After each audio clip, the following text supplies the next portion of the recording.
വാർത്താമഴയിലേക്ക് വീണ്ടും സമൂഹമാധ്യമത്തിലൂടെ സൗഹൃദം സ്ഥാപിച്ച് വീട്ടമ്മയുടെ 8 ലക്ഷം രൂപ തട്ടിയ പ്രതി പിടിയിലായി. നീലേശ്വരം സ്വദേശി ഷെനീറാണ് കോഴിക്കോട് വെച്ച് പിടിയിലായത്. YS അഭിനന്ദ് വിവരങ്ങളുമായി ചേർന്നുണ്ട് കോഴിക്കോട്ട് നിന്ന്. അഭിനന്ദ്, വിവരങ്ങൾ എന്താണ്? പോലീസ് പറയുന്നത് എന്താണ്? അഭിനന്ദ്, രജിത്ത്, ഫേസ്ബുക്കിലൂടെയായിരുന്നു തട്ടിപ്പ് നടത്തിയിരുന്നത്. ഫേസ്ബുക്കിലൂടെ പരിചയം സ്ഥാപിക്കുന്നതിന് ശേഷം സൗഹൃദം സ്ഥാപിച്ചാണ് പിന്നീട് നിരന്തരമായ മെസ്സേജുകളിലൂടെ തനിക്ക് സാമ്പത്തികമായിട്ടുള്ള പ്രതിസന്ധിയുണ്ട് എന്ന് ഈ പരാതിക്കാരോട് ആവശ്യപ്പെടുന്നു. കോഴിക്കോട് സ്വദേശിയാണ് പരാതിക്കാരി. ഉടൻ തന്നെ പൈസ ട്രാൻസ്ഫർ ചെയ്ത് നൽകുകയായിരുന്നു.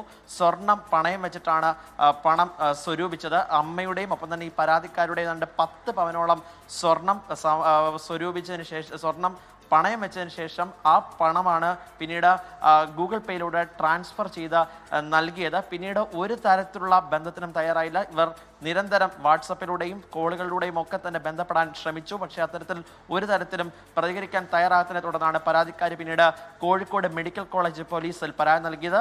പോലീസ് ഈ സമൂഹ മാധ്യമത്തിന് ID കേന്ദ്രീകരിച്ച് സൈബർ പോലീസ് സഹായത്തോടുകൂടി വിശദമായ അന്വേഷണം നടത്തുകയും കണ്ണൂരിൽ നിന്ന് ഇയാളെ പിടികൂടുകയും ചെയ്യുകയായിരുന്നു. ഇപ്പോൾ എന്തായാലും കോഴിക്കോട് മെഡിക്കൽ കോളേജ് പോലീസിന്റെ കസ്റ്റഡിയിലാണ് ഈ പ്രതിയായിട്ടുള്ള കാസർഗോഡ് നീലേശ്വരം സ്വദേശി ഷഹീർ ഉള്ളത്. വിശദമായ ചോദ്യം ചെയ്യൽ തുടരുകയാണ്.